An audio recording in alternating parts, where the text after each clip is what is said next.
Ya, assalamualaikum warahmatullahi wabarakatuh. Kami dari kelompok 13 Senin shift 3 akan menjelaskan activity diagram dan sequence diagram dari tugas mandiri yang modul 4 ini. Nah, yang pertama saya akan menjelaskan yang activity diagram, di mana di sini mahasiswa yaitu ingin mengajukan atau request untuk input mata kuliah. Nah, jadi atau registrasi mata kuliah. Nah, jadi di sini ada dua aktor, yaitu mahasiswa dan dosen wali. Yang pertama itu di start, lalu dia login akun Igrasias. Lalu di sini dia menginput survei. Nah, setelah menginput survei, si mahasiswa ini melakukan registrasi mata kuliah dan cek jadwal. Lalu setelah dicek jadwalnya fix, dia mengajukan ACC dan mengirimkan pesan ke dosen. Nah, lalu si dosen ini melihat mata kuliah dan pesannya.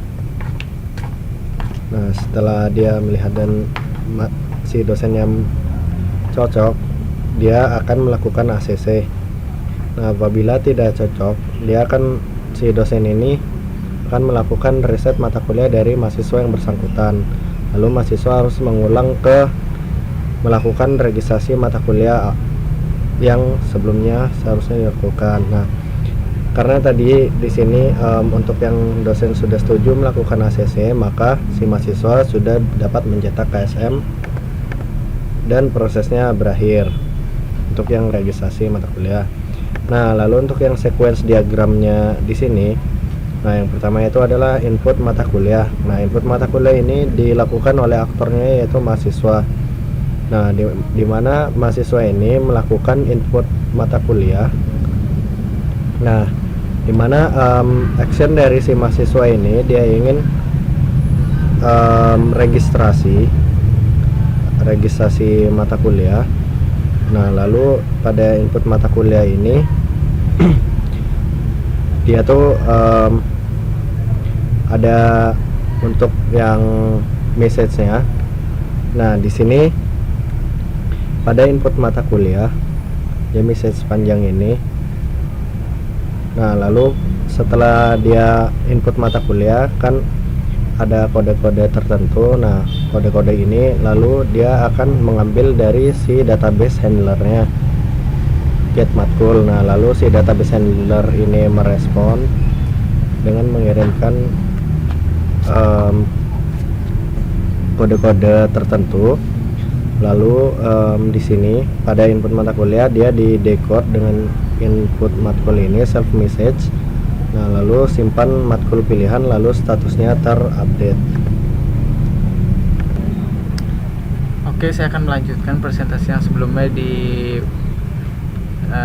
oleh saudara Noval. Setelah melakukan input mata kuliah, mahasiswa melakukan preview jadwal untuk memastikan jadwal dari mata kuliah yang terpilih tidak mengalami bentrok antara satu mata kuliah dengan mata kuliah lainnya. Nah, di sini mahasiswa mempreview jadwal. Nah, dari preview jadwal ini dia meminta ke DB handler untuk mensinkronize antara mata kuliah pilihan. Nah, di sini dia masih dalam bentuk codingan, masih dalam bentuk bahasa programan yang kemudian akan diformatting data menjadi bentuk yang lebih ramah untuk dibaca oleh manusia menggunakan bahasa sehari-hari. Nah, kemudian ditampilkan berupa jadwal kepada mahasiswa. Nah, selanjutnya di sini dari sisi dosen meng-ACC permintaan mahasiswa. Di sini dosen meng-ACC permintaan mahasiswa. Nah, di sini dari permintaan ACC dilanjutkan melalui get list request ke DB handler. Nah, di DB handler ini akan memberikan list request mata kuliah dari mahasiswa yang bersangkutan, kemudian dimasukkan ke dalam ACC request.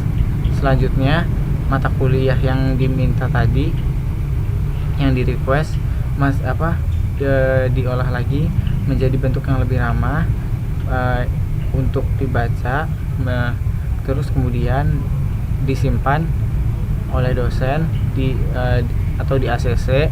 Nah, kemudian setelah dosen meng-ACC maka statusnya oke. Maka dari itu proses registrasi mata kuliah selesai.